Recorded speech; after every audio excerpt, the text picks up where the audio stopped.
Isso começa a dar uma amálgama, do mesmo jeito que começa a diferenciar. Essa amálgama torna a gente parecido, a diferenciação torna a gente diferente, e é esse equilíbrio entre o ser diferente e ser, portanto, identitário, e ser parecido, portanto, ser igual, né, que a gente é brasileiro e a gente é fluminense, ou é pernambucano, ou é aqui de Paraty, ou é lá do Recife, ou é de Olinda, né, ou é de São João del Rei, ou é de Mariana. Né, a gente começa a identificar isso, coisas que nos unem, coisas que nos separam, mas, acima de tudo, coisas que nos valorizam. E Gilberto dá o pontapé para todas essas análises. Quando a gente fala de civilização do açúcar, a gente fala de uma riqueza de valores muito grande. A gente fala de virtudes, mas a gente fala também de pecados. Como toda civilização, né, e a gente pode se posicionar, e aí pode ser para alguns até uma forçação de barra, mas a gente precisa acreditar nisso. Eu me posiciono com muito orgulho como brasileiro, filho de uma civilização forte, tropical, pujante, que começa a ser reconhecida como tal, né, e passa a ter papel de protagonista a nível global, do mesmo jeito que os gregos, do mesmo jeito que os romanos, do mesmo jeito que os portugueses num belo dia, que os franceses em outros momentos, que os ingleses. Né, são civilizações importantes que desempenharam papéis e que desempenham papéis importantes hoje no mundo, e que o Brasil conquista o seu espaço, né? Precisamos de muita coisa ainda, tem muitos desafios pela frente, mas, acima de tudo, que a gente tenha vontade de querer ser protagonista. Isso é muito importante para a gente. Podemos ser protagonista do nosso jeito, sem precisar pisar em ninguém, sem precisar destruir ninguém, ao mesmo tempo ajudando a construir, sendo líder, né, de movimentos responsáveis, fazendo parte de discussões importantes. Né, e isso é muito importante, que a gente tenha essa percepção. Que nós somos grandes como todas as civilizações foram. Nós precisamos apenas nos assumir como tal.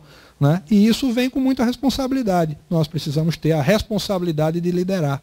Quando a gente quer liderar alguma coisa, a gente tem que ter o preceito de que precisamos ser, acima de tudo, responsáveis com os nossos atos. Né? A civilização do açúcar tem virtudes e pecados. Nós tivemos um modelo que é um modelo escravocrata, de financiamento, né, da produção. Esse modelo escravocrata causa muitos danos. Né? E não está longe da obra de Gilberto. Tem muita coisa na obra de Gilberto que aponta esses desafios.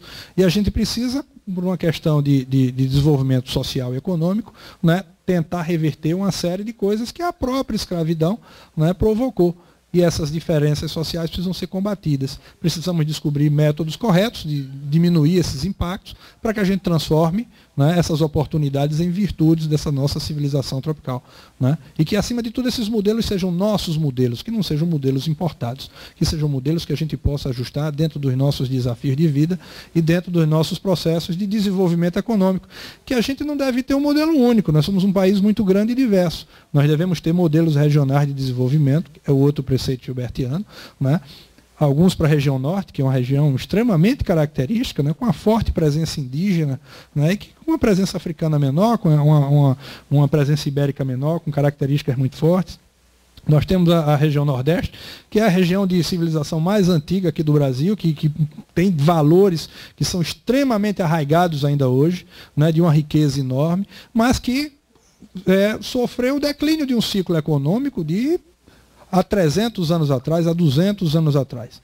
Né? E que, por questões óbvias, precisa, como desafio, se rever e se reinventar como região.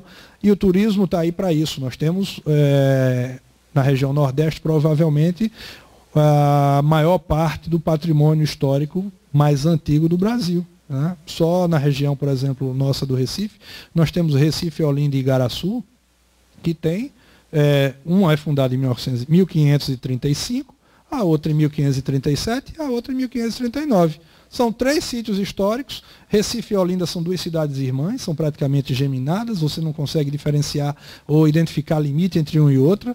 Né? Igaraçu está a menos de 50 quilômetros do Recife, tem engenhos do século XVI, né? Alguns em funcionamento ainda, com alguma produção, né, de produtos da cana. Você tem a igreja de São Cosme e Damião em Igaraçu, que é a mais antiga igreja do Brasil. Na verdade, ela foi a terceira a ser construída, mas é a mais antiga em pé. As outras 2 foram, o passar do tempo não foi benéfico a elas. Né? você tem conventos, você tem igrejas, você tem uma gastronomia rica.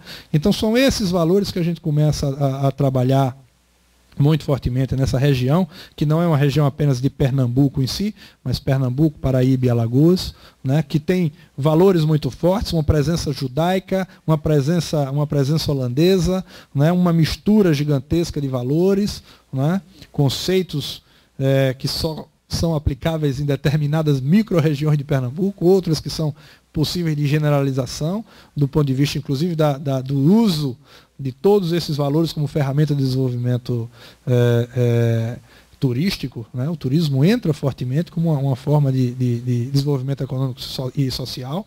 E eu tenho certeza que Paraty também se envolve muito com isso. Não é à toa que estamos aqui numa flip riquíssima, né? Lojas abertas, abarrotada de pessoas interessadas em conhecer um pouco mais da cultura aqui de Paraty. Pessoas de todos os lugares do Brasil, algumas pessoas do estrangeiro, vivendo e convivendo com valores culturais maravilhosos. Né?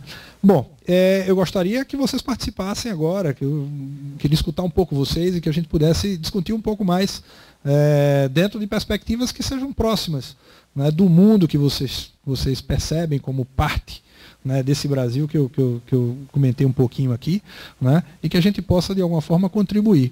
Né?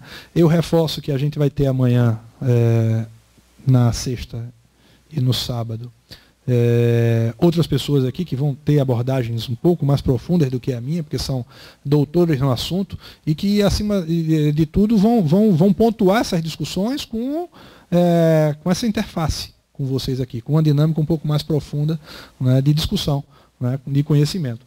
Não precisa ser expert em Gilberto Freire para perguntar nada. Pelo contrário, aqui a discussão ela é ampla, a gente precisa, na verdade, trabalhar ideias que a gente tenha na cabeça, que a gente possa, acima de tudo, conversar. Né? Gilberto, aonde quer que se encontre o forte e claro espírito do Gilberto Freire, ele já está orgulhoso do neto que tem, porque você, ao fazer um mapa da vida dele, fez o Atlas do Brasil, você fez um panorama total. Deixa eu fazer uma pergunta. Uma das características do intelectual é ter coragem. Coragem de defender seu ponto de vista, coragem de assumir uma posição. O Gilberto talvez tenha sido a primeira pessoa que tratou de assuntos aparentemente fúteis, como a moda, como a barba, como o bigode, como doce, como empregada, de uma forma séria. Isso, na época, você imagina que gerou uma resistência, que inclusive no âmbito de amigos e de intelectuais, ele teve que se defender, entre aspas, numa postura que, teoricamente, era assim, mais para o simplório do que para um homem da bagagem dele? Reinaldo, a pergunta é excelente. Vejam só, Gilberto tenta abordar temas que ficavam, vamos dizer assim, guardados a sete chaves. As pessoas não queriam discutir, né? Por questões óbvias. Gilberto vai atrás, por exemplo, de segredos de alcova, né? De registros, de bases de dados que, para muitos ainda hoje, são consideradas informações sem a menor relevância, mas que Gilberto achava que faziam parte da história do cotidiano das pessoas. Registros da Inquisição, por exemplo, que relatavam para um grupo pequeniníssimo de pessoas, né, fatos da vida, né, de determinadas pessoas que eram investigadas pela Inquisição.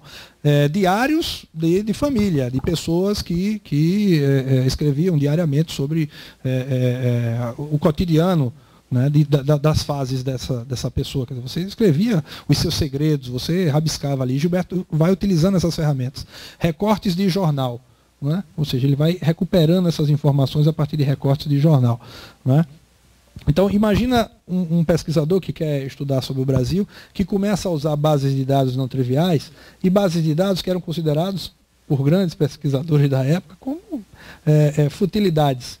Ele vai trabalhar sobre conceitos que são relacionados à moda, ao imaginário. As pessoas, Gilberto escreve livros sobre gastronomia no momento em que as pessoas dizem, olha, gastronomia é coisa de mulher. Como é que um pesquisador sério, ou uma pessoa que quer se colocar como um pesquisador sério como Gilberto Freire, vai trabalhar com receita de bolo, com receita de doce, com isso? Isso é coisa de mulher. Curiosamente, hoje, se a gente pegar nossas escolas de gastronomia, a quantidade de chefes, homens que estão trabalhando com gastronomia é muito maior.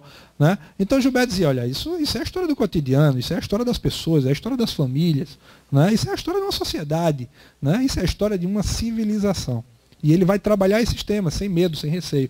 E a defesa que ele faz é essa, quer dizer, aquela coisa, o futuro me fará justiça, né? E a gente tem visto isso, né?